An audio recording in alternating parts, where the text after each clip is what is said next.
जय हिंद एवरीवन। आज हम लोग कवर करेंगे 11th ऑफ जनवरी का current affairs.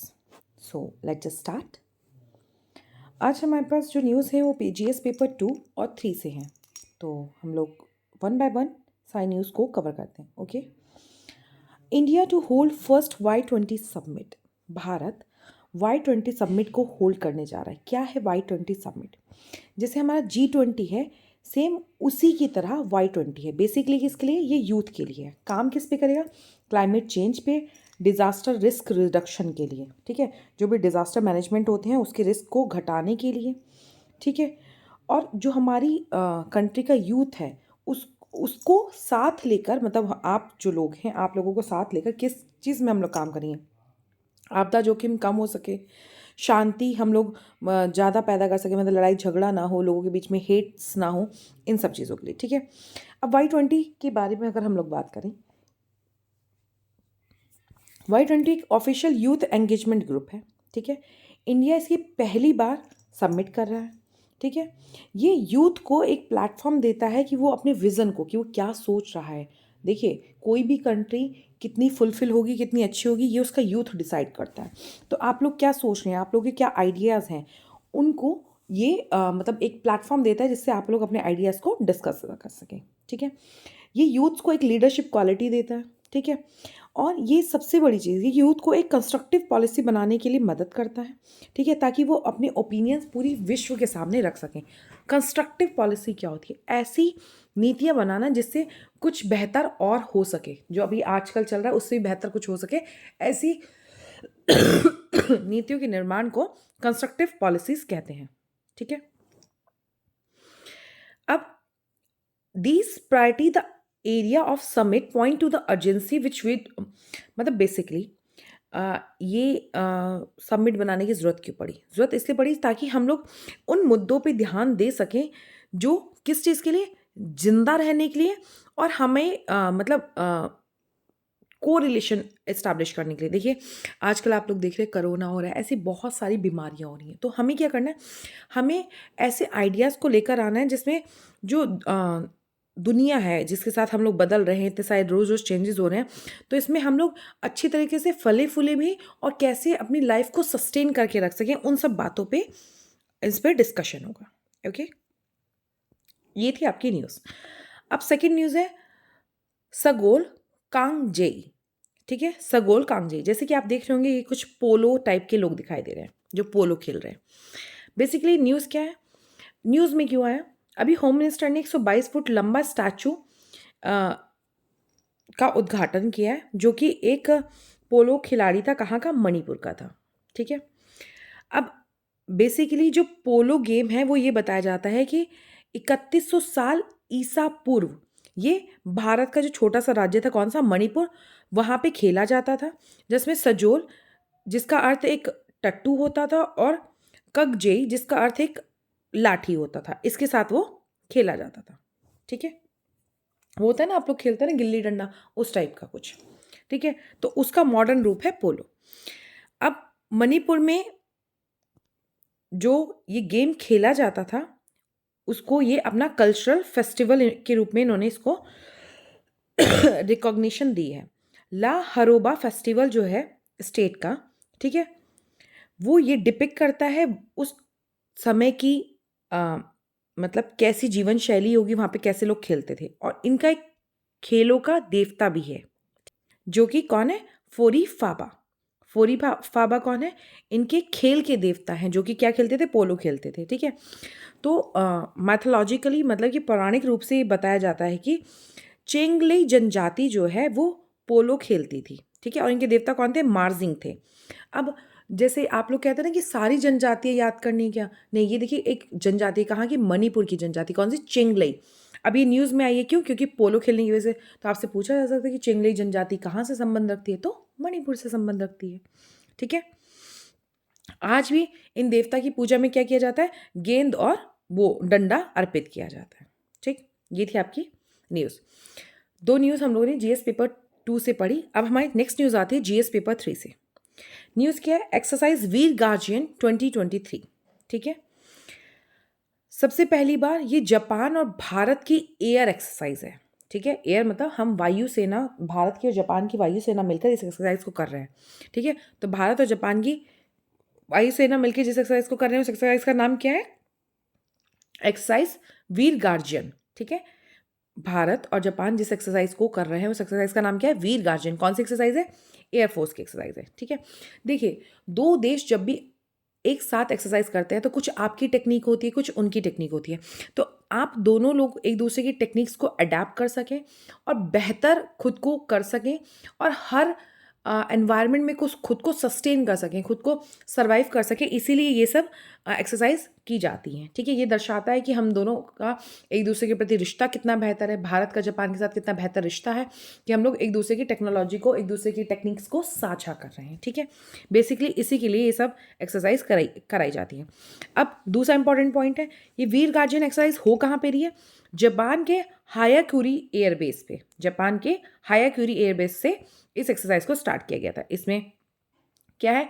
C-17 IL-78 plane का इस्तेमाल किया गया, ठीक है। F-2 ने भी इसमें पार्टिसिपेट किया, F-15 ने भी इसमें पार्टिसिपेट किया। That is not important, important is कि इंडिया और जापान के बीच में कौन सी एक्सरसाइज होती है? वीर एक्सरसाइज होती है, ठीक है। कहाँ पे? हायाकुरी द्वीप से स्टार्ट हुई है, ठीक है। अब इसका मतलब फीचर क्या है? फीचर मैंने आपको बता ही दिया कि हम लोग एक दूसरे की टेक्निक्स को अपना सकें। अब इसका रिलेवेंस क्या होता है, यानी कि इसकी प्रासंगिकता क्या है, मतलब इसकी इंपॉर्टेंस क्या है? तो इंपॉर्टेंस क्या है? It will promote air defence cooperation between India and Japan. वही सेम बात कि भैया हमारे और जापान के बीच में जो हमारा एयर डिफेंस कॉपरेशन है उसको ये मजबूत करेगा, ठीक है। और जो कि ये भी दिखा रहा है कि भाई हम लोग की फ्रेंडशिप लॉन्ग लास्टिंग है। ये थी हमारी आज की न्यूज़। सिंपल सी चीज़, सॉवरन ग्रीन बॉन्ड क्या होते हैं? सॉवरन ग्रीन बॉन्ड, सबसे पहली बात, बॉन्ड क्या होते हैं? सरकार एक पेपर पे कुछ वैल्यू लिखकर मार्केट में रिलीज कर देती है। मान लो सरकार ने एक पेपर पे लिख दिया 1,000 रुपये, तो अब उस पेपर की वैल्यू क्या हो जाएगी? 1,000 रुपये। आप उसे 1,000 रुपये में खरीदें, फिर उस पर कुछ इंटरेस्ट लग के, कुछ ज़्यादा लग के, कुछ कम लग के, जैसे भी उस पर चीज़ें होती हैं, फिर वो आपको थोड़ा सा पैसा बढ़ के उसका मिल जाता है।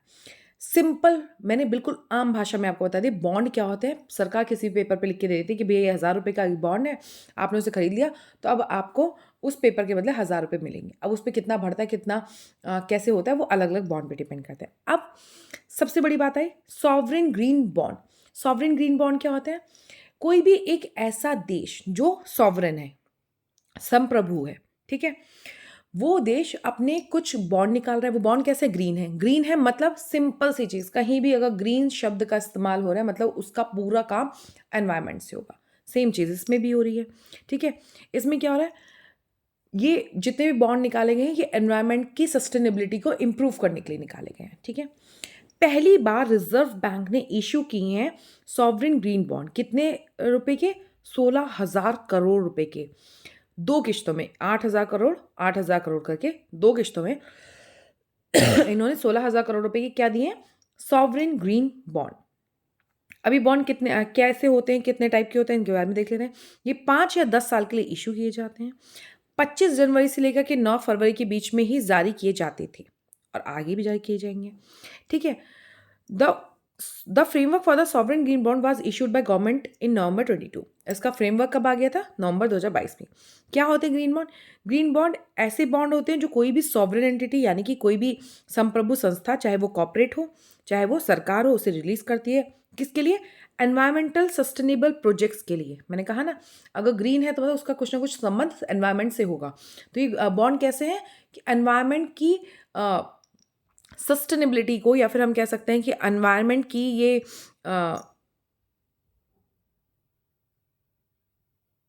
क्या कह सकते हैं हम सस्टेनेबिलिटी को, मतलब कि कितना सस्टेन कर सकता है, ठीक है। मुझे वो पर्टिकुलर वर्ड याद नहीं आ रहा है।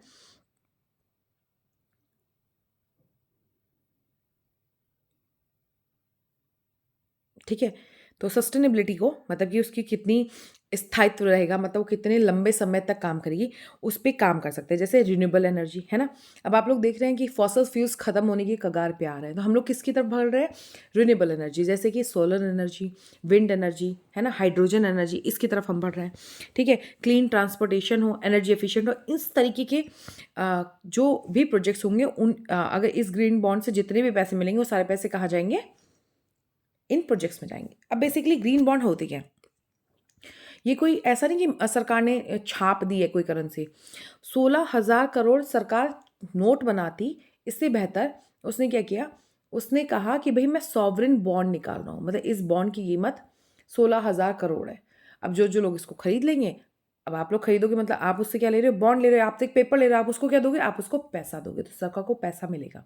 बिना नया पैसा जनरेट करे सरकार सॉवरेन बॉन्ड से या किसी भी बॉन्ड से पैसा मार्केट से उठा लेती है, और मार्केट से पैसा उठा लिया, वो उसी पैसे को प्रोजेक्ट्स में लगा दी। कौन से प्रोजेक्ट? जो एनवायरमेंट फ्रेंडली हैं।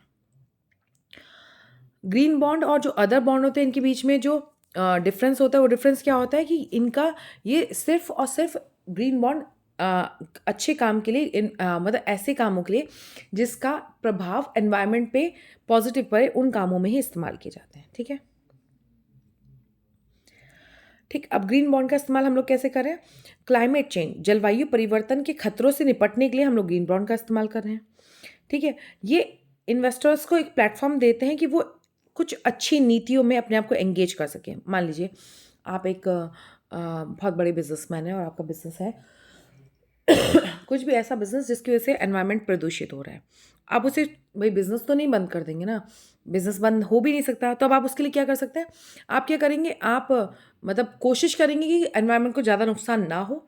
ठीक है, और आप क्या कर सकते हैं? आप ग्रीन बॉन्ड खरीद सकते हैं, कुछ ना कुछ कंट्रीब्यूशन अपना कर सकते हैं पर्यावरण को सही करने में। ठीक है, यही था हमारा आज का टॉपिक, विलेज डिफेंस कमेटी। अभी मैंने लास्ट आपको जो टॉपिक पढ़ाया था उसमें मैंने आपको बताया था कि विलेज में हम लोग विलेज को डेवलप करने की कोशिश करें। कौन से विलेज? जो बॉर्डर के आसपास है ना, पाकिस्तान बांग्लादेश बॉर्डर के आसपास है, उनको हम लोग सुसज्जित या फिर सक्षम बनाने की कोशिश करें, क्योंकि किसी भी जगह को सक्षम बनाने के लिए ज़रूरी क्या होता है? या तो इंडस्ट्री लगा दीजिए, एजुकेशन लगा दीजिए, टूरिज्म बढ़ा दीजिए। तो हम वहाँ पे टूरिज्म के लिए ये सब काम कर रहे थे।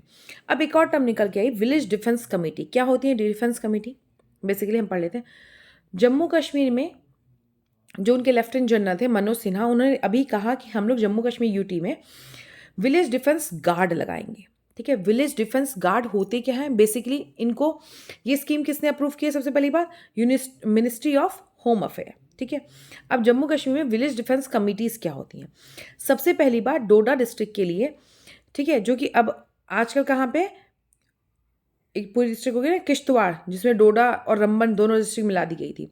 ठीक है, तो सबसे पहली बार वीडीसी, विलेज डेवलपमेंट कमिटीज़ कहाँ के लिए बनाई गई थी? 1990 में डोडा के लिए बनाई गई थी। कहाँ, किस चीज़ के लिए? मिलिटेंट अटैक्स के लिए। मिलिटेंट अटैक्स आप लोग समझते हैं ना, वो लोग जो आतंकवादी हमले करते हैं, उन हमलों से बचने के लिए बनाई गई थी। ठीक है, और अब इसका नाम बदल के VDG कर दिया है। पहले क्या था? VDC, विलेज डेवलपमेंट कमेटी था, अब इसका नाम विलेज डिफेंस गार्ड हो गया। ठीक है, like village defence committee, each VDG will be provided a gun and 100 round of ammunition. ये जो VDG होंगे, विलेज गार्ड होंगे, इनको एक गन दी जाएगी जिसमें 100 छल्ले होंगे। ठीक है, छल्ले समझ रहे हैं ना, मतलब गोलियां होंगी। ठीक है, अब VDG VDC से डिफरेंट कैसे है? जो VDG है, ठीक है, बोथ VDG और VDC दोनों में क्या होते थे? सिविलियंस होते थे। ठीक है, जिनको गन दे दी जाती थी ताकि जब तक मिलिट्री वहाँ पे पहुँचे, वो मिलिटेंट से, जनरली क्या होता है भाई, आप आम लोगों के पास तो बंदूक है नहीं, मिलिटेंट अटैक हुआ, उन्होंने गोली मारना शुरू किया, है ना। जैसे जम्मू कश्मीर का केस है भाई, वहाँ पे पंडित जो हिंदू पंडित थे, कश्मीरी पंडित थे, उनको एक साथ क्या हुआ, आते थे मिलिटेंट, सीधा अटैक करते, मारना शुरू कर देते। अगर उनके पास भी उस वक्त गोलियां होती, बंदूकें होती, वो बैक फायर करते, तो कुछ ना कुछ जाने ज़रूर बचती, पहली बात। दूसरा, उनके अंदर भी खौफ होता कि इधर से भी गोलाबारी हो सकती है। तीसरा, तब तक वो खुद को प्रोटेक्ट करके मिलिट्री के आने का इंतजार कर सकते थे। ठीक है, दूसरा, अब इस स्कीम के तहत जो विलेज डेवलपमेंट गार्ड का जो हेड होगा, उसको 4500 रुपये पर महीना, और जो अदर होंगे उनको 4000 रुपये महीना दिया जाएगा सरकार की तरफ से। ठीक है, VDC में एक स्पेशल पुलिस ऑफिसर होता था। ठीक है, जिसको मंथली कुछ ना कुछ रेम्युनरेशन, मतलब कुछ ना कुछ उसको परिश्रम उसका दे दिया जाता, भाई तुम ये काम कर रहे हो अलग से, ठीक है, इसलिए तुमको दे दिया जाता है। और वो जो बंदा होता था, SPO होता था। ये सबसे लोएस्ट रैंक होती थी जम्मू कश्मीर पुलिस की।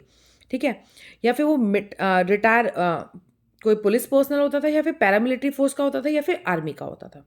ठीक है, VDC में।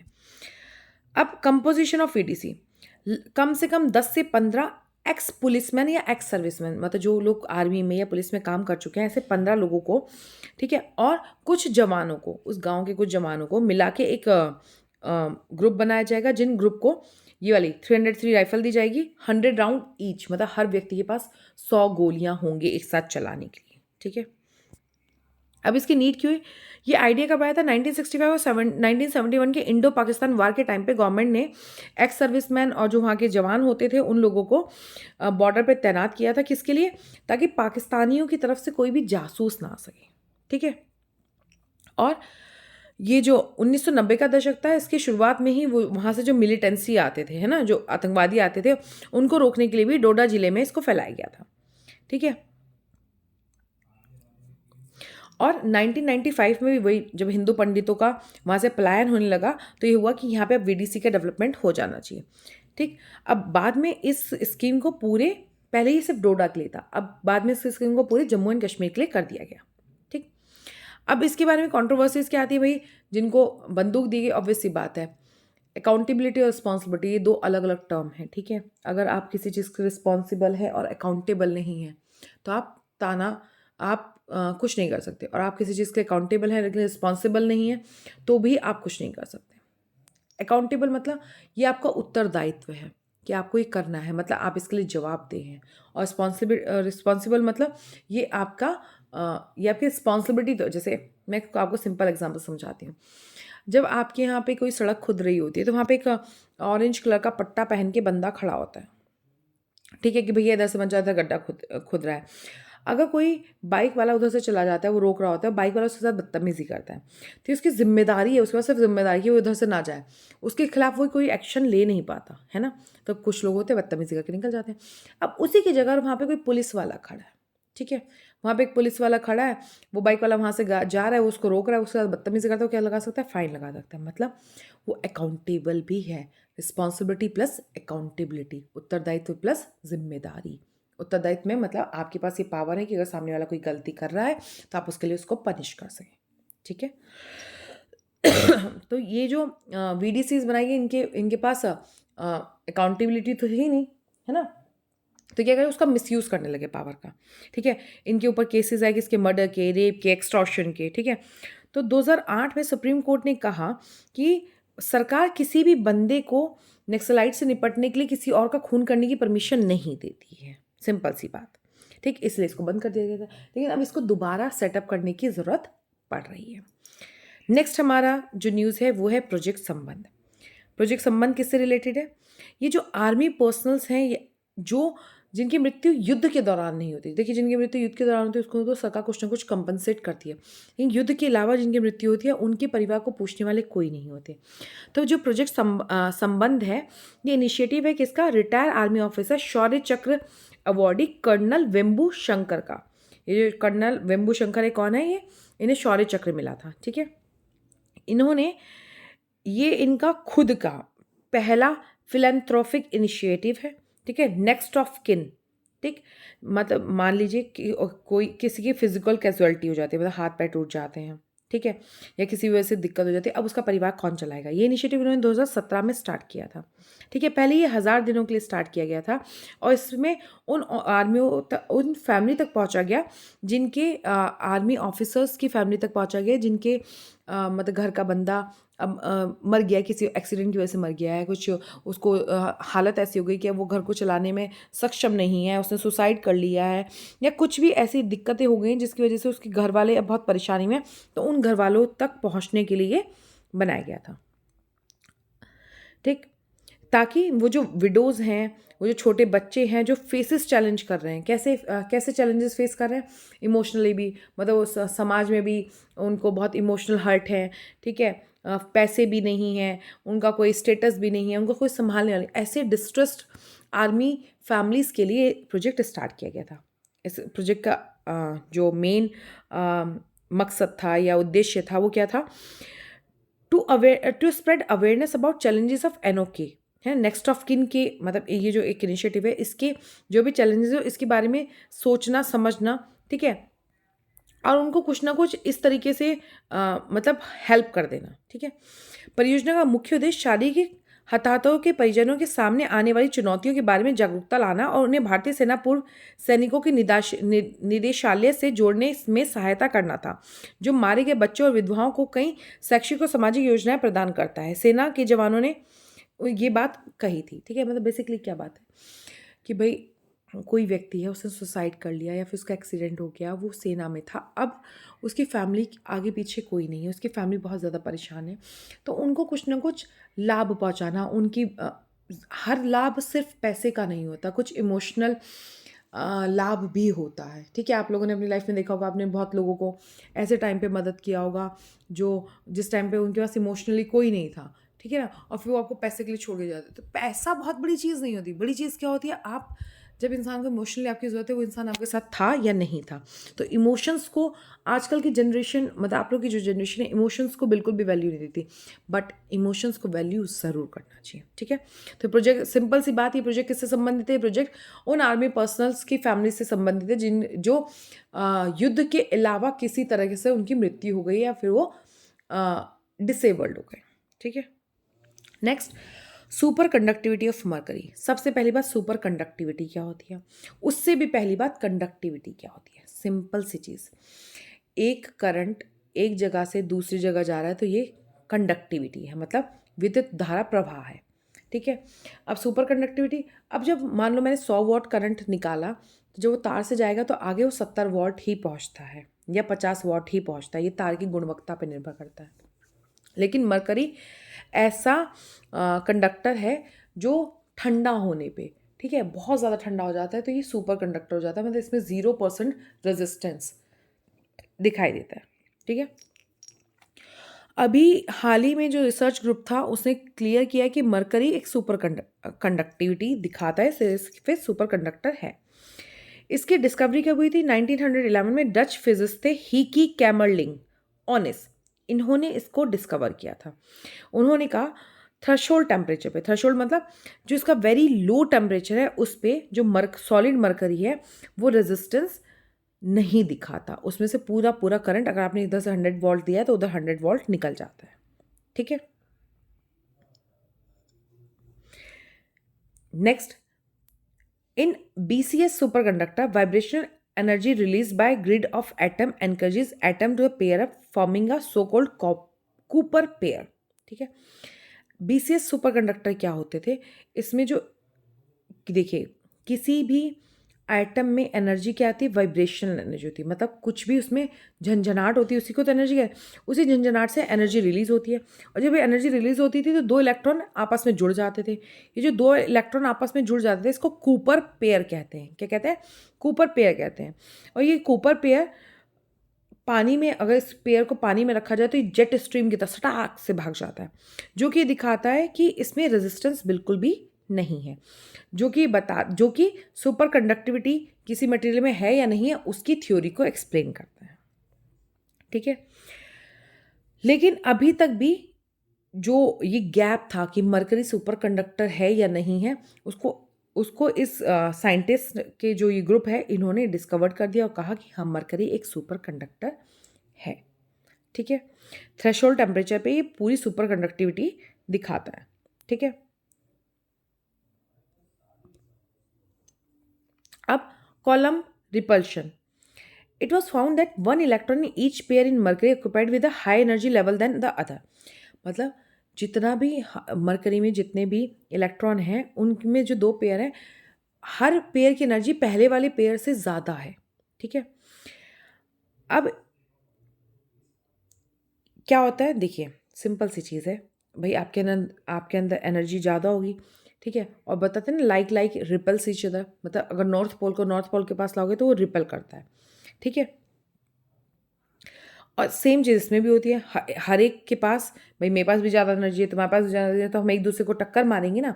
टक्कर मारेंगे तो हम क्या कर रहे हैं? एक दूसरे को सुपर कंडक्टिविटी बना रहे हैं। मतलब मान लीजिए मेरे पास उधर से एक बहुत तेज़ी से किसी ने बॉल फेंकी और उतनी तेज़ी से बॉल मैंने आपके पास फेंक दी, तो बॉल की स्पीड में कोई कमी नहीं आई, मतलब इसी को हम करंट की तरह ले सकते हैं, ठीक है?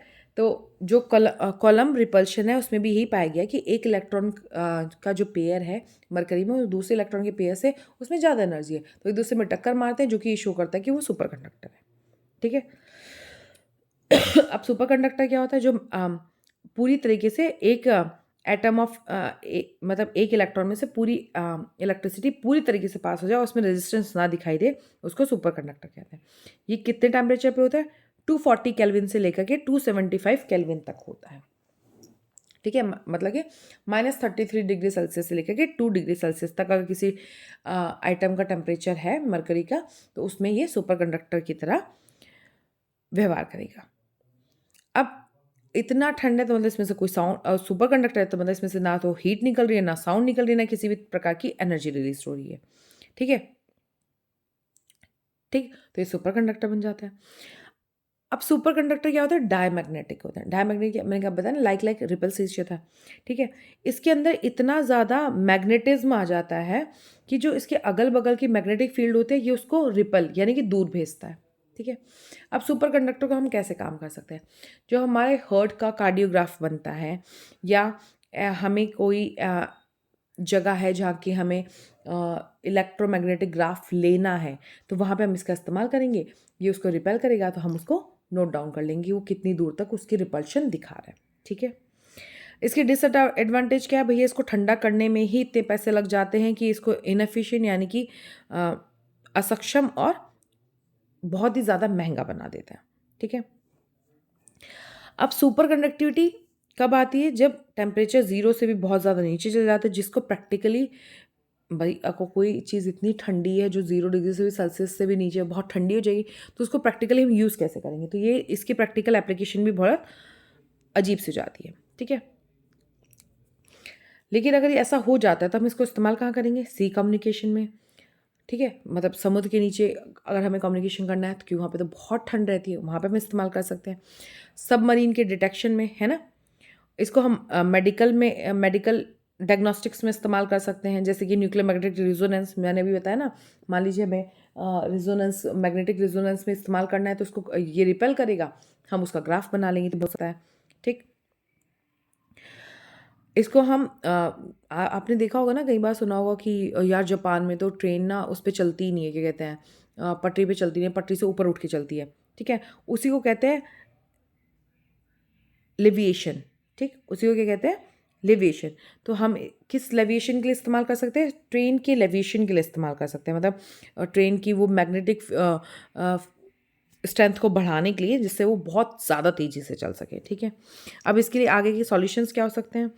This opens avenues to check other material for superconductivity. इसने ये भी एक रास्ता खोल दिया कि हम दूसरे मटेरियल को भी तो देखें जो सुपर कंडक्टिविटी क्या दिखा रहे हैं, नहीं दिखा रहे हैं। दूसरा, हाँ, अगर ऐसा हो जाता है दूसरे एटम्स में भी इस तरह की सुपर कंडक्टिविटी आ सकती है, तो हम इसका बहुत बेहतर तरीके से इस्तेमाल कर पाएंगे, इसमें हमको दिक्कत नहीं होगी। ठीक है, आई होप आपको ये टॉपिक समझ में आ गया होगा।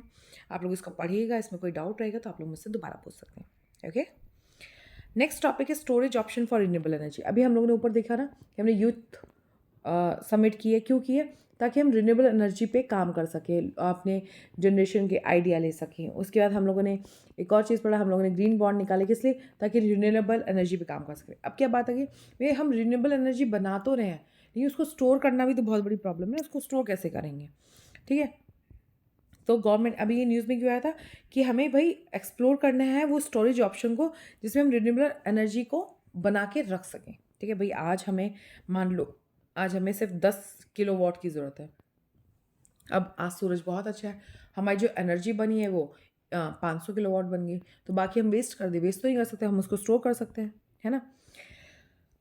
अब आज की क्या बात है? To operationally sustain a huge monthly addition of an average 1000 megawatt from non-fossil fuel or renewable to electricity grid, India needs to urgently work on developing viable energy storage options. मतलब अगर हमें, मान लेते वही मैंने बताया ना कि हमने बहुत सी एनर्जी बना तो ली लेकिन उसको स्टोर नहीं कर पा रहे हैं, तो आज की नीड क्या है कि सबसे पहले हम स्टोरेज ऑप्शंस पे ढूंढे, भैया इसको स्टोर कहाँ करना है। ठीक है, और ये जो 1000 मेगावाट निकल रहा है ना नॉन फॉसिल फ्यूल से, मतलब अगर हम कोयला जला रहे हैं और कोयले से 250 मेगावाट निकल रहा है, तो नॉन रिन्यूएबल मतलब जिसमें कोयले का इस्तेमाल नहीं हो रहा है उससे 1000 निकल रहा है, जो कि इसका 5 गुना है। ठीक है, इंडिया क्या है? रिन्यूएबल एनर्जी बनाने में तीसरा सबसे बड़ा उत्पादक है। ठीक है, लगभग 40% जो भी इंस्टॉल्ड इलेक्ट्रिसिटी कैपेसिटी है वो नॉन फॉसिल फ्यूल से आजकल आ रही है, इसलिए बहुत ज़्यादा ज़रूरत है कि हम लोग इसको स्टोर कर सकें। ठीक है, जो हमारा कंट्रीब्यूशन था जीडीपी में 2005 में, ठीक है, वो अब लगभग 24% भर गया 2016 में। ठीक, तो अब हमारी डिपेंडेंसी, मतलब अगर हम, भाई देखो, हमें कोल कोल में बहुत सारे और भी खर्चे लगते हैं, ठीक है। तो अगर हम रिन्यूएबल एनर्जी से बनाए, हमारा कोल ही बच रहा है, हमें बाहर से कुछ पेट्रोलियम प्रोडक्ट्स इम्पोर्ट नहीं कराने पड़ रहे, ठीक है, तो हमारे बहुत से जीडीपी में भी हमारा कंट्रीब्यूशन बढ़ेगा। अब अल्टरनेटिव क्या हो सकता है? लिथियम आयन स्टोरेज को तो इस एप्लीकेशन में, मतलब उन्होंने कह दिया कि भैया ये तो एक अव्यवहारिक विकल्प माना जाएगा, हमें दूसरे विकल्प ढूंढने पड़ेंगे, ठीक है। तो इसीलिए अब भारत के पास ये, मतलब बहुत अर्जेंट एक समस्या आ गई कि भैया बना तो रहे हो, एनर्जी बना तो ली, इसको स्टोर कहाँ करो? स्टोर के लिए ऑप्शंस निकालिए। अब सोलर एनर्जी क्या होती है? ऐसी एनर्जी जो सूर्य से निकाली जाए। सूर्य में क्या होता है? फ्यूज़न होता है, इसके दो आइटम आपस में कोलाइड करते हैं और हीलियम बनाते हैं, जिससे एक बहुत बड़े अमाउंट में एनर्जी रिलीज होती है, ठीक है। इंडिया ने कहा था कि वो 2022 तक 1,75,000 मेगावाट के जो पैनल है वो इंस्टॉल कर देगा, और उसने अभी ठीक है, कि जो पैनल है उसमें से 1,00,000 मेगावाट के इंस्टॉल कर देगा, जिसमें से उसने 61,000 मेगावाट के सोलर पैनल अभी तक इंस्टॉल कर चुका था। ये कब तक? अक्टूबर 2022 तक, ठीक। अब मेजर प्रोग्राम भारत क्या चला रहा है इसी रिन्यूएबल एनर्जी को बनाने के लिए? नेशनल सोलर मिशन, ठीक है। नेशनल सोलर मिशन बना रहा है, जिसमें पूरी कंट्री में भाई सोलर टेक्नोलॉजी की मदद से हम लोग एनर्जी बनाएंगे, ठीक है। इसमें 20 गीगावाट सोलर पावर लगाए गए हैं 2022 तक। ये 100 गीगावाट का जो हमारा अप स्केल था उसको हमने घटाकर 20 गीगावाट किया, ठीक है। दूसरा हमारा क्या है? प्रधानमंत्री किसान ऊर्जा सुरक्षा एवं उत्थान महाअभियान, पीएम कुसुम। आपसे पूछ लिया जाएगा डायरेक्ट, पीएम कुसुम का संबंध है सोलर एनर्जी के बनाने से। 2019 में इसको बनाया गया था। ये किसके लिए थी? उन किसानों के लिए जो अब सोलर पावर की मदद से अपने खेतों में क्या कर सके? इरिगेशन कर सकें, ठीक है। कैसे इरिगेशन कर सके? भाई ट्यूबवेल ऐसे ही लगा लें, ठीक है। तो जो एग्रीकल्चर में भी कार्बन रिलीज होता है वो भी कम हो जाएगा, है ना। भी अगर हम जनरेटर से पानी चला के दे रहे हैं तो कुछ ना कुछ कार्बन तो निकल रहा है ना, तो हमें एग्रीकल्चर को भी डीकार्बनाइज करना है। देखिए कितना अच्छा शब्द है, डीकार्बनाइज, ठीक है। एग्रीकल्चर को क्या करना है? डीकार्बनाइज करना है। ये जो पीएम कुसुम योजना है, ये क्या करते हैं? फार्मर्स को इंसेंटिव्स देता है कि वो अपने यहाँ पे सोलर पंप इंस्टॉल करे, ठीक है, उसके लिए इंसेंटिव देता है। नेक्स्ट, अटल ज्योति योजना। इस स्कीम में जो सोलर लाइट थी, कौन सी? सड़क वाली स्ट्रीट लाइट्स थी, उनको सोलर लाइट में चेंज कर दिया गया। इसका जो फंड था वो 25% एमपी लेड फंड से आता था, ठीक है। सोलर पार्क भी बनाया गया, ठीक है। सोलर पार्क बेसिकली क्या है? एक प्लग एंड प्ले मॉडल है। प्लग एंड प्ले मॉडल क्या होता है? बेसिकली चाइना क्या करता है ना, पूरी इंडस्ट्री सेटअप करके दे देता है, मतलब घर भर, मतलब जैसे आजकल आप लोगों ने देखा ना, घर मिल रहे हैं कि भाई बस आप चाबी लगाइए, घर के अंदर घुस जाइए, है ना। तो ये ऐसी इंडस्ट्री में जब ऐसा काम होता है कि बस चाबी लगाइए और काम शुरू कर दीजिए, उसे प्लग एंड प्ले मॉडल कहते हैं, कि सब कुछ वहाँ पे इंफ्रास्ट्रक्चर डेवलप करके दे दिया, अब आपको क्या करना है? बस आके वहाँ पे काम करना है।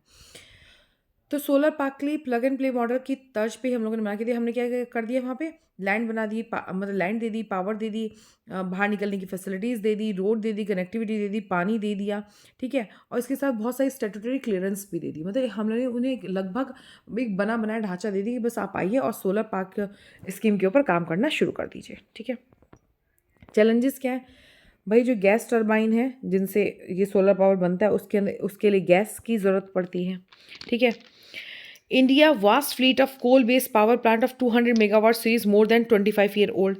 भैया हमारे लगभग 25 साल पुराने 200 मेगावाट सीरीज़ के ऐसे कोल बेस्ड प्लांट हैं जिनको तुरंत से तुरंत हम लोगों को बंद कर देना चाहिए। क्यों? क्योंकि वो बहुत ज़्यादा लोड है उनमें, ठीक है।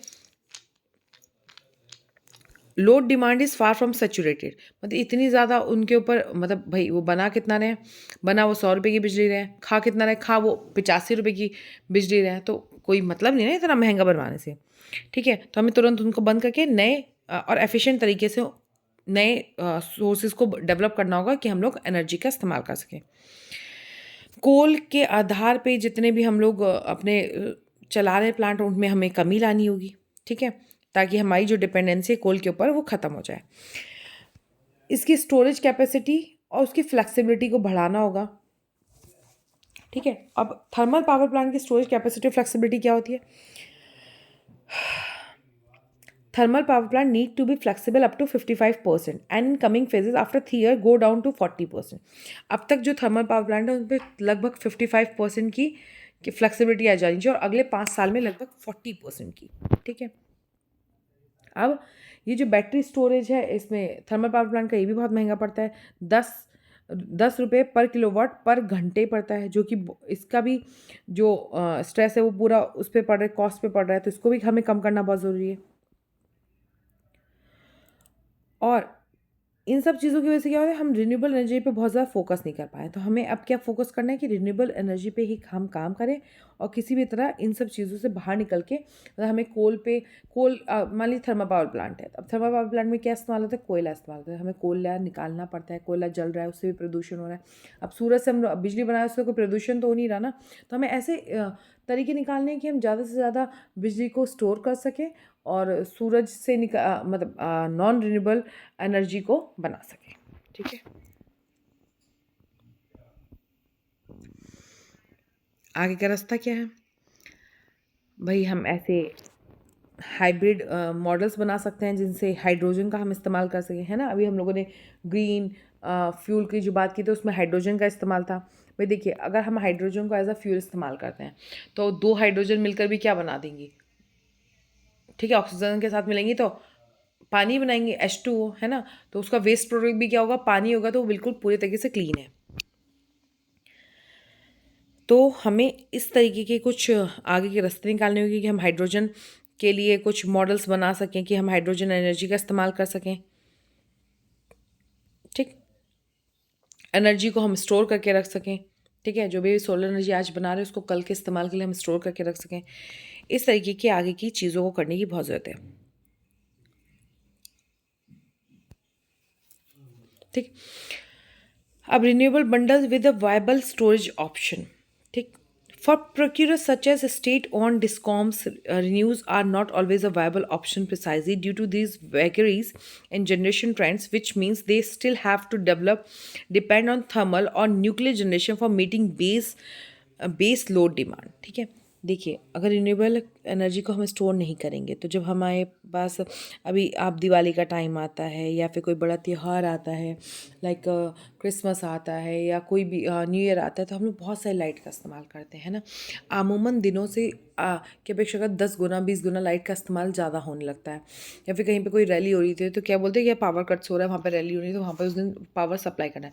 अब पावर तो इतनी लिमिटेड ही बन रही है ना, तो कभी कभी हमें बहुत ज़्यादा की ज़रूरत है, कभी कभी हमें बहुत कम की ज़रूरत है, तो वो भंडारण कर सकते हैं, हम उसका भंडारण करना चाहिए। तो उन्हीं सब के ऑप्शंस को निकालने की बात की जा रही है कि अगर हम नॉन रिन्यूएबल एनर्जी से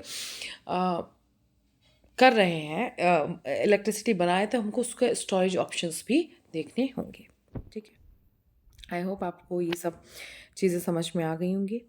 जनरेटिव आर्टिफिशियल इंटेलिजेंस क्या है? जनरेटिव आर्टिफिशियल इंटेलिजेंस सबसे पहले तक न्यूज़ में क्यों आया था, इसके मतलब कैसे काम करेगा और इसके एथिक्स क्या होंगे, इसकी मॉरलिटी क्या होगी, इसके ऊपर अभी चिंता जताई जा रही है। सबसे पहली बात, जनरेटिव आर्टिफिशियल इंटेलिजेंस क्या है? It is a cutting-edge technological advancement type of artificial intelligence that involves creating new original content or data using machine learning algorithm. Basically क्या होता है कि भाई पुराना कोई डेटा है, ठीक है, आप उसे तो इस्तेमाल करेंगे। मान लीजिए कोई पुराना गाना है, अभी क्या करेगा ये जो आर्टिफिशियल इंटेलिजेंस है, ये क्या करेगा, उस पुराने गाने को जितने भी आज तक गाने बने सारे गाने उसको उसके अंदर प्रोग्राम कर दिए जाएंगे, उन सारे प्रोग्राम गानों को देखेगा, फिर उसमें से हम बोलेंगे इस तरीके का कोई नया गाना बना दो, ठीक है ना, तो वो नया गाना बना के आपके सामने रख देगा अपने आर्टिफिशियल इंटेलिजेंस को इस्तेमाल करके। भाई एक आदमी अगर मान लो मेरे को गाना बनाना है, जैसे अभी ट्रेंडिंग गाना था ना, मेरा दिल ये पुकारे आजा, ठीक है, तो अगर हम लोग इसको क्या कहते हैं, जब नई जनरेशन सेम गाने को बोलती है अनप्लग्ड कहते हैं। ठीक है, बेसिकली ये कहना क्या चाहते हैं कि हर कंटेंट कुछ भी हो, गाना हो, फिल्म हो, नॉवल लिखना सॉरी तबीयत थोड़ी ठीक नहीं है, गाना है, नॉवल लिखना है, या कुछ भी हो, उस काम के लिए हम इसका इस्तेमाल करेंगे। तो ये पुराने जितने भी आपने डाटा इसके अंदर डाला गया होगा उसको खंगालेगा, देखेगा और कुछ नया बना के दे देगा। तो कह रहे हैं ये तो ठीक है, ये नया बना के दे देगा, लेकिन उसकी ऑथेंटिसिटी क्या है, उसके एथिक्स क्या है, उसकी मोरालिटी क्या है। ठीक है, सबसे पहली बात, ये कैसे बनाएगा? न्यूरल मशीन ट्रांसलेशन, इसकी मदद से, इमेज जनरेशन की मदद से या म्यूज़िक जनरेशन की मदद से, ठीक है? अब हम इसका इस्तेमाल कहाँ कर सकते हैं? रेवेन्यू जनरेशन के लिए, ठीक है? जैसे हम क्राफ्ट सेल्स के लिए, मार्केटिंग के लिए, ब्रांड मैसेजिंग के लिए, ठीक है? नए-नए बेहतर बहुत अच्छे-अच्छे मैसेज ये बनाएगा, ठीक है? ब्लॉग्स, लोग ब्लॉग लिखते हैं ना, उस ब्लॉग को लिखने के ये उसकी मदद कर सकता है, ठीक है? एफिशिएंट कुशल संचार के लिए एफिशिएंट कम्युनिकेशन करेगा, ठीक है? भाई मेरे को अपनी कोई बात कहनी है, उस बात को मैं कितने बेहतर तरीके से कह रही हूँ, तो ये उसको भी हमें दोबारा से रीराइट करके देगा, ठीक है? अब कोई किसी कंपनी का लोगो बनाना है, तो एक लोगो को बनाने में पता है बहुत मेहनत लगती है, बहुत ज़्यादा मेहनत लगती है, ठीक है? तो उस लोगो को बनाना है, उसमें बहुत सारी चीज़ें, छोटी-छोटी चीज़ें देखनी पड़ती है। वो सारा एल्गोरिदम हमने इसके अंदर डाल दिया कि भैया ये सारी चीज़ों को, फैक्टर्स को देखने के बाद अब तुम इसका लोगो बना दो, 5 मिनट में इसमें बना देना है, राइट? जैसे पहले हम लोग कैलकुलेशन करते थे तो कितना टाइम लगता था ना, हाथ से कैलकुलेशन करते, फिर कैलकुलेटर आ गया, कितना आसान हो गया। तो ये भी कुछ ऐसी ही बात है, ठीक है? अब इसके अंदर कोडिंग की जाएगी गिटहब की, कोपलिप्टस की, चैट जीपीटी 1 की, ठीक है? जिससे ये डेवलपर की प्रोडक्टिविटी को और इम्प्रूव कर देगा, ठीक है? इसके अंदर कुछ फंक्शंस आ जाएंगे, स्निपेट्स, ये तो मेरे को लगता है कि शायद बीटेक वाले ही बहुत अच्छे से समझ सकते हैं। मतलब बेसिकली एक हम लोगों ने आर्टिफिशियल इंटेलिजेंट दिमाग बनाया है, जिसके हम सारी अंदर उसकी इंफॉर्मेशन डाल देंगे। उसके बाद वो कुछ अपनी मशीन के एल्गोरिदम से हर चीज़ का फ्रेश कंटेंट बना के हमको दे देगा, ठीक है? अब इसका इस्तेमाल हम कैसे कर सकते हैं? Synthetic data, generative artificial intelligence can also be use for generative synthetic data for data augmentation, creating additional training data to train and test AI models to experiment at scale। भाई अब एक है, हमने आर्टिफिशियल इंटेलिजेंस जनरेटिव बना दिया, अब वो क्या कर रहा है? वो ही दूसरे जनरेटिव्स को ट्रेनिंग दे रहा है अपने डेटा के दम पे, ठीक है? ये अपने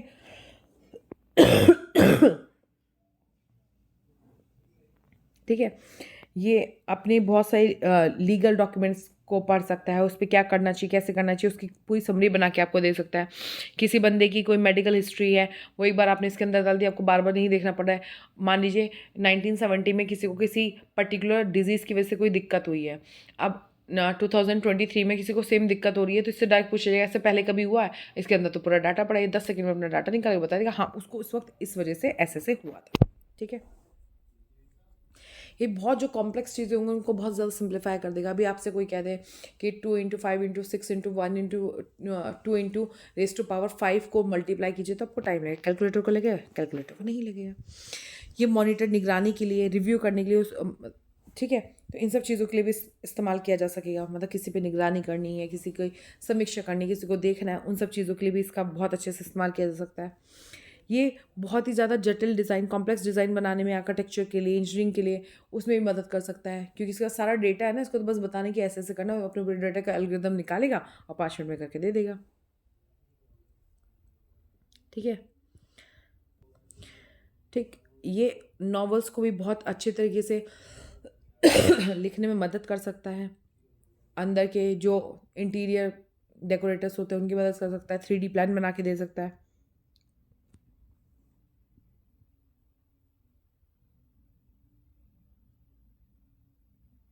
ठीक? अब ये जो इतना डिफ़िकल्ट काम है जिसका 3D मॉडल बनाना है, इसके लिए 5 सेकंड का काम होगा। जैसे हम लोग बोलते हैं ना, हे गूगल टाइप दिस, वो तुरंत टाइप हो जाएगा। बस इतनी एक कमांड की देरी होगी और ये पूरा मॉडल बना के आपके सामने रख देगा। इसकी सिग्निफिकेंस या महत्व क्या है? Generative AI has a potential to revolutionize many industries such as automating the creation of content and enabling the generation of a new ideas and concept। ये बहुत सारी इंडस्ट्रीज़ के लिए बहुत इंपॉर्टेंट हो सकता है। ऐसी इंडस्ट्रीज़ कौन सी? जहाँ पे नए आइडियाज़ आ रहे हैं, नए कॉन्सेप्ट्स निकल रहे हैं, उनके लिए बहुत इंपॉर्टेंट हो सकता है। It can reduce the countless hour of human research. मैंने बताया ना, इसको तो सारी डाटा को खंगालने में 5 सेकंड लग रहे हैं, तो जो हम लोगों को सालों साल लग जाते हैं पूरी रिसर्च करने में, इसके लिए वो काम मुश्किल से 5-10 मिनट का रहेगा। तो हमारी जॉब को बहुत ज़्यादा सिंप्लीफाई कर देगा। अब इस पर चिंता क्या है और क्या कंसर्न्स है हमारे? इसकी नैतिकता, ठीक है भाई। अगर हम सही मायने में देखें तो है तो एक आर्टिफिशियल इंटेलिजेंस, मतलब एक आर्टिफिशियल चीज़ है। अब वो इनएक्यूरेट कंटेंट निकाल रही है कि उसका किसी के प्रति कोई झुकाव आ गया किसी भी एरर की वजह से, तो ये हम इसका पता कैसे निकालेंगे? और इसके विकास के ऊपर इसकी ज़िम्मेदारी कैसे होगी कि ये सोसाइटी के लिए हार्मफुल तो नहीं है, ठीक है? ये सोसाइटी में और होने वाले डिस्क्रिमिनेशन को और बढ़ा तो नहीं दे रहा है, चीज़ों को और गलत तरीके से प्रेजेंट तो नहीं कर रहा है, क्योंकि हम तो निकाल नहीं रहे हैं, पूरा एल्गोरिदम ये कर रहा है, हमें हमें तो सीधा रिजल्ट दे रहा है ना भाई। जिसने मैथ की कैलकुलेशन की होगी उसे पता रहेगा ना कि जो लास्ट रिजल्ट आया है वो सही है कि नहीं। जैसे 2+2 4 होता है, ये आपको पता है ना, लेकिन नर्सरी के बच्चे से पूछो 2+2 10 होता है, आप उसे 10 सिखा देंगे तो 10 भी मान लेगा। तो सारा एल्गोरिदम इसका है, सब कुछ कैलकुलेशन इसकी की है, ये आपको जो रिजल्ट निकाल के देगा वो आपको लगेगा कि हाँ सही है। तो उसकी ऑथेंटिसिटी क्या है, ठीक है। अब ये पक्षपात को कायम तो नहीं रखेगा, ऐसी कोई चीज़, ठीक है। जैसे ये ऐसी भाषा ना बना दे, मतलब कुछ भाई आजकल तो स्लैंग्स बहुत जल्दी निकल के आ जाते हैं, ठीक है। या किसी के प्रति कुछ ऐसे पूर्वाग्रह या पूर्वाभास, जो भी आप लोग कहते हैं, पूर्वाग्रह, मतलब कि पहले से किसी के बारे में कोई धारणा बना के उसी के आधार पे ना काम करना चाहिए। तो इसकी ऑथेंटिसिटी क्या है, इसके ऊपर बहुत बड़ी चिंता है। दूसरा, फेक न्यूज़। भाई बहुत आसानी से आजकल फेक न्यूज़ निकलती है। अब generative intelligence, artificial intelligence system ने अगर कोई कंटेंट निकाला और उस कंटेंट को भाई किसी किसी के पास से आर्टिफिशियल इंटेलिजेंस पहुंची, उसने समाज में हेट स्पीच के लिए या फिर किसी दुर्भावपूर्ण उद्देश्य के लिए अगर इसका इस्तेमाल किया तो ये बहुत ज़्यादा खतरनाक हो सकता है। ये कुछ ऐसे कंटेंट भी बना सकता है जो कि अप्रोप्रिएट नहीं है। भाई है तो आर्टिफिशियल, जैसे इंसान गलतियां करता है तो उसे पता रहता है कि वो गलतियां कर रहा है, लेकिन मशीन गलती कर रही है तो उसे पता थोड़ी है कि वो गलती कर रही है कि नहीं कर रही है। वो तो मशीन है, उसे तो पता नहीं वो क्या कर रही है, वो तो अपने एल्गोरिदम के हिसाब से काम करती है, ठीक है। ये आपकी प्राइवेसी तक पहुंच सकता है ना भाई। आपका कुछ सेंसिटिव इन्फॉर्मेशन है, आपके कुछ ऐसी चीज़ें हैं जो आप अपने आप बाहर नहीं देने सकते। आजकल सबसे इंपॉर्टेंट है डेटा, या आपके डेटा को एक्सेस कर सकता है। ये पूरी आपकी प्राइवेसी का पूरी तरीके से हनन हो सकता है।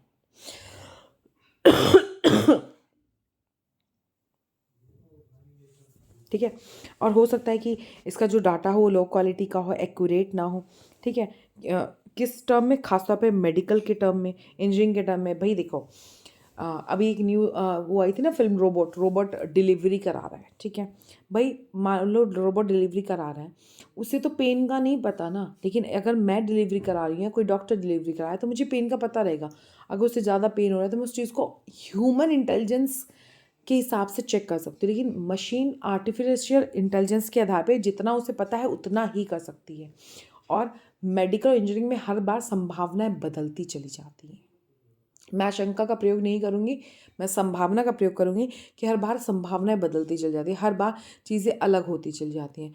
तो बहुत ज़रूरी है कि भाई इसकी ऑथेंटिसिटी पता हो, ठीक। अकाउंटेबिलिटी, जवाबदेही, ठीक, कि भाई अगर इसने कोई कंटेंट निकाला, कंटेंट सही हुआ गलत हुआ कोई, तो उसके लिए रिस्पॉन्सिबल कौन है, ठीक है।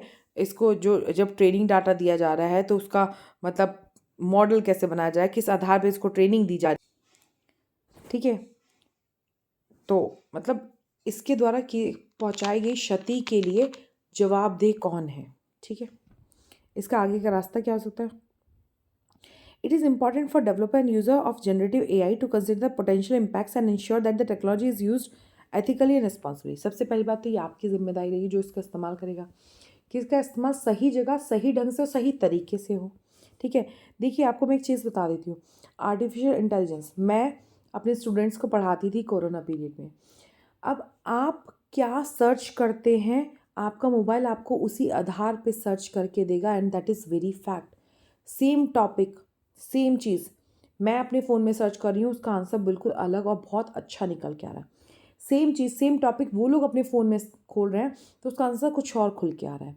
क्यों? क्योंकि वो एक आर्टिफिशियल इंटेलिजेंस है, वो अपने एल्गोरिदम, आप जिस तरीके की न्यूज़ सर्च करते हैं, आप जिस तरीके की भाषा का उपयोग करते हैं, आपके आर्टिफिशियल इंटेलिजेंस उसी तरीके की चीज़ों का इस्तेमाल करना शुरू कर दे। Because why, it is just using your mind कि आप क्या देखना चाह रहे हैं, आप कैसे करना चाह रहे हैं, ठीक। तो मेरे उनके ढूंढने के तरीके बदल जाते थे। वो बोलते थे मैम आपका फ़ोन पता नहीं क्यों अलग दिखा रहा है, बिकॉज ऑफ आर्टिफिशियल इंटेलिजेंस, ठीक है। अभी मैंने एक नया लैपटॉप लिया और मैं लखनऊ से कुछ सर्च कर रही थी, वो हिंदी में खुल के आता है। ऑल दो मैं इंग्लिश में लिख रही हूँ कि मुझे टॉपिक इंग्लिश में चाहिए, वो फिर भी हिंदी में खुल के आता है।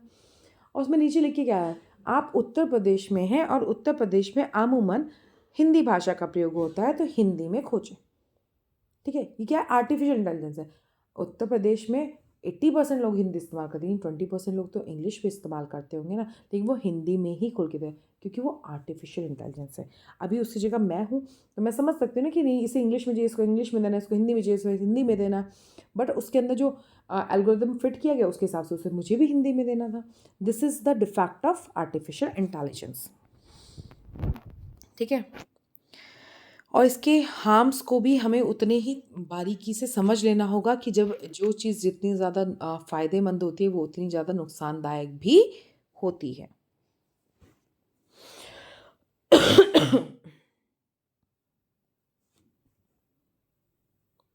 चलो, over utilisation of fertiliser and worsening the nutrient effect. देखिए, किसी भी चीज़ की अति बुरी होती है, ठीक है। मम्मी कह रही दूध पी लो, दूध पी लो, दूध पी लो, दूध पीना अच्छा होता है, लेकिन आपने ज़्यादा दूध पी लिया तो आपका क्या पेट खराब से हो सकता है। तो अच्छी चीज़ की भी अति बुरी हो सकती है। अभी रिसेंटली क्या हुआ है, ग्लोबल प्राइस जो है फर्टिलाइज़र के उनको बूस्ट किया गया है, ठीक है। ठीक है, तो अभी न्यूज़ में क्यों है, अभी जो रबी की फसल आई है बेसिकली, उसमें ये देखा गया है कि जैसे ही फर्टिलाइज़र में मतलब जो आपको ये फर्टिलाइज़र उर्वरक दिए गए हैं, इनकी कीमत में जैसे ही कमी की गई, तो क्या हुआ, सभी लोगों ने इसको ज़्यादा ज़्यादा खरीदना शुरू किया। बेसिकली लोगों के दिमाग में क्या होता है ना, ज़्यादा खाद डाल दो ज़्यादा फसल हो जाएगी, लेकिन नहीं, ऐसा नहीं होता कि आप एक ही दिन में ठूस ठूस के खाना खिला दोगे तो आप हेल्दी हो जाओगे। नहीं, आपकी बॉडी पे इसका गलत प्रभाव पड़ेगा।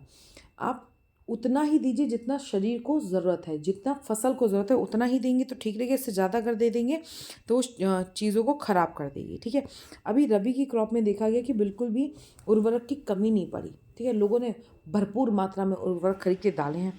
अब इससे क्या होगा भाई, देखिए, उर्वरक ज़्यादा होंगे तो इसमें क्या होता है, नाइट्रोजन होता है, पोटेशियम होता है, ठीक है, और क्या होता है, फास्फोरस होता है। इसकी वजह से क्या होता है, अगर कोई भी चीज़ ज़्यादा हो जाएगी, मिट्टी में ज़्यादा फास्फोरस घुलने लगेगा, पोटेशियम घुलने लगेगा, नाइट्रोजन घुलने लगेगा, तो मिट्टी की उर्वरकता पे प्रभाव पड़ेगा, ठीक है। अगर न्यूट्रिशन इम्बैलेंस होता है तो ये जो आपकी फसल होती है उस पर भी इसके कुप्रभाव पड़ते हैं, ठीक है। अब गवर्नमेंट इनिशिएटिव लेकर आई है ताकि लोगों के अंदर जागरूकता लाई जाएगी कि कितने यूरिया का, कितने उर्वरकों का इस्तेमाल करके वो अपनी फसल को बेहतर, कम से कम उर्वरक का इस्तेमाल करके अपनी फसल को ज़्यादा से ज़्यादा बेहतर कर सकते हैं, उसकी प्रोडक्टिविटी को बढ़ा सकते हैं। इसके लिए गवर्नमेंट नए नए इनिशिएटिव लेकर आई है। यूरिया में बेसिकली 46% नाइट्रोजन होता है, ठीक है, जबकि डैप में 46% फास्फोरस होता है, 18% नाइट्रोजन होता है, और मॉप में 60% पोटेशियम होता है, ठीक है। मतलब जो अलग अलग फर्टिलाइजर है उसमें अलग अलग परसेंटेज में भाई पोटेशियम, क्या फास्फोरस और क्या कहते हैं नाइट्रोजन होता है, तो उसके आधार पे उनका इस्तेमाल भी होना चाहिए, किस में किस फसल को नाइट्रोजन की ज़्यादा आवश्यकता है, किस फसल को फास्फोरस की ज़्यादा आवश्यकता है। अभी बीच में सरकार नीम कोटेड यूरिया भी लाने लगी। क्यों? यूरिया का इस्तेमाल लोग आर्टिफिशियल मिल्क बनाने के लिए करने लगे थे, ठीक है। जो गाय का चारा था उसको बनाने के लिए करने लगे थे। अब नीम लगाया हुआ है तो नीम तो लगता है कड़वा, तो दूध तो बन सकता नहीं, जानवर भी कड़वी चीज़ खाएगा नहीं, तो वो ये वाली पॉलिसी कहीं ना कहीं बहुत कारगर हुई और इसमें बहुत अच्छे तरीके से हम लोग सफल हो सके, ठीक है। अब सिग्निफिकेंस क्या है, नीम ऑयल जो होता है वो माइल्ड कर देता है न्यूट्रिफिकेशन इनहिबिटर को, ठीक है। जैसे कि मान लो अगर सॉइल में 100 ग्राम नाइट्रोजन जाना है तो नीम उसमें से सिर्फ 70 ग्राम नाइट्रोजन ही जाने में देगा, बाकी को रोक लेगा। तो नीम का ये भी बहुत बड़ा फ़ायदा होता है, ठीक है। अब ये नाइट्रोजन की एफिशिएंसी को बढ़ा देगा, तो ये भाई जब पहले से ही फसल में नाइट्रोजन है, मतलब ज़मीन में नाइट्रोजन है, तो हमें ज़्यादा यूरिया की आवश्यकता पड़ेगी भी नहीं। फिर सरकार ने एक और लेके सॉइल हेल्थ कार्ड। भाई आप लोग बार बार एक मिट्टी में पहले से उर्वरक है, अब उसमें और उर्वरक मिलाने की ज़रूरत क्या है, मतलब एक मिट्टी में ज़्यादा मिनरल्स हैं तो उसमें और मिनरल मिलाने की ज़रूरत तो है नहीं। जब ज़रूरत नहीं है तो आपको मिलाना भी नहीं चाहिए, है ना। जब ज़रूरत नहीं है तो आपको मिलाना भी नहीं चाहिए, तो आप क्या करेंगे, आप सिंपली सबसे आसान चीज़ आप सबसे पहले क्या करेंगे, आप अपनी सॉइल को चेक करिए कि सॉइल में कितनी उर्वरकता है, उसके आधार पे जो चीज़ की कमी हो सिर्फ उसका प्रयोग कीजिए, फालतू का आपको न्यूट्रिएंट नहीं डालना पड़ेगा, ठीक है। ये इसका ऑब्जेक्टिव था। फिर सरकार एक और स्कीम लेके आई, वन नेशन वन फर्टिलाइज़र, ठीक है। इसके तहत सभी कंपनियों को अपने बैग के ऊपर PM BJP लिखना बहुत ज़्यादा ज़रूरी हो गया था, जिससे ये पता चले कि इस फर्टिलाइज़र की जो मार्केटिंग है वो सही तरीके से हुई है, और ये मतलब एक ही ब्रांड के तहत बन के पूरा प्रोडक्ट आ रहा है। ठीक है, अब रीज़न क्या होता है असंतुलन का? अगर किसी उर्वरक का मूल्य कम कर दिया जाता है, लोग क्या सोचते हैं ना कि भाई, कहा जाता है ना कि बादाम खिलाते दिमाग तेज हो जाएगा, तो इसका क्या मतलब, एक ही दिन में 1 किलो बादाम खिला, तो ऐसा तो होना नहीं चाहिए। ठीक है, बादाम उतने खिलाओ जितने की ज़रूरत है। ठीक है, और जो फर्टिलाइज़र के जो प्राइस होते हैं, ये यूरिया और डीएपी की अपेक्षा कर ज़्यादा होते हैं, तो फार्मर्स क्या सोचते हैं कि भाई हम दूसरा क्यों खरीदें, हम ही खरीद लेते हैं। ठीक है ना, तो इसलिए ज़्यादातर यूरिया का प्रयोग किया जाता था। Subsidisation and political motives. अब यूरिया को बेचने, ठीक, अब इसके सुझाव और आगे के हल क्या हो सकते हैं? सॉरी, पहले इसके सब्सिडेशन और पॉलिटिकल मोटिव्स ये पढ़ लेते हैं। यूरिया का प्राइस कम कर देना इसको मार्केट में बहुत आसानी से उपलब्ध कराने वाली चीज़ों में से एक बना देता है। ठीक है, और जो गवर्नमेंट है इस पे बहुत बड़ी बड़ी मात्रा में सब्सिडी दे देती हैं। भाई किसान है, सब्सिडी दे दिया, उसको सस्ते में फर्टिलाइज़र मिला, उसने उसी पर्टिकुलर पार्टी को वोट देना शुरू कर दिया। ठीक है, next, supply side constant. Bharat में उर्वरक विशेष रूप से फॉस्फेटिक और पोटाश युक्त उर्वरकों की आपूर्ति की तंगी स्थिति का सामना कर रहे हैं। मतलब ये वाले उर्वरक मिल ही नहीं रहे हैं। ये चैलेंज फेस कर रहा है, including securing supply from new sources, costly raw material, logistic. अगर हम नई जगह से ले रहे हैं तो उसमें भाई जो रॉ मटेरियल वो भी महंगा हो गया और लॉजिस्टिक भी महंगी हो गया, मतलब ट्रांसपोर्टेशन महंगा हो गया, भैया पेट्रोल महंगा हो गया, तो सब चीज़ महंगी हो गई है। ठीक है, पेंडेमिक के बाद पूरे विश्व में ट्रांसपोर्टेशन और आपका क्या कहते हैं ये उर्वरक के ऊपर बहुत बुरा प्रभाव पड़ा है। ठीक है, अब आगे का सुझाव या रास्ता क्या हो सकता है? To restrict DAP use to rice and wheat. ठीक है, गेहूं और चावल के लिए डीएपी के उपयोग को सीमित कर देना चाहिए। ठीक है, all other crops can meet their potassium requirement through SSP and complexes. जो दूसरी फसलें हम अपनी पोटेशियम की रिक्वायरमेंट एसएसपी के थ्रू कन्वर्ट कर सकती हैं। ठीक है, दूसरा एसएसपी पाउडर क्या होता है? ये जो पाउडर होता है इसमें संभावना बहुत ज़्यादा होती है कि इसकी जिप्सम और क्ले की मिलावट की। ठीक है, तो इसका उपयोग मतलब इसकी चेकिंग सही होनी चाहिए कि भैया ये जो एसएसपी मिल रहा है ये मिलावटी ना हो, और फार्मर्स को मतलब इसकी गुणवत्ता का पता होना चाहिए। ठीक, कि मतलब क्या किस तरीके की एसएसपी का इस्तेमाल। ठीक, तो बेसिकली हमारे किसानों को ये समझाना कि जिस बेहतर फर्टिलाइज़र की तरफ जाओ और जितने फर्टिलाइज़र की आवश्यकता है उतने ही फर्टिलाइज़र्स को आप अ, पूरा करें। ठीक है, तो ये थी हमारी आज की न्यूज़। मुझे उम्मीद है कि मैंने आपको अच्छे से समझाया होगा। एक और चीज़ जो मैं आप लोगों से बोलना चाहती हूँ, मेरी आप लोग वीडियोस देख रहे हैं, थैंक यू सो मच। लेकिन मेरी वीडियोस ज़्यादातर वही लोग देख रहे हैं जिन्होंने मेरा चैनल कुछ एक अच्छा इनिशिएटिव लेकर आई हूँ, आप लोग के लिए कुछ बेहतर कर रही हूँ। तो प्लीज़ मेरी उन सभी लोगों से रिक्वेस्ट है जो मेरी वीडियो देखते हैं बट मेरा चैनल सब्सक्राइब नहीं किया, कि प्लीज़ मेरा चैनल सब्सक्राइब कीजिए। I need you. Thank you so much. जय हिंद, जय भारत।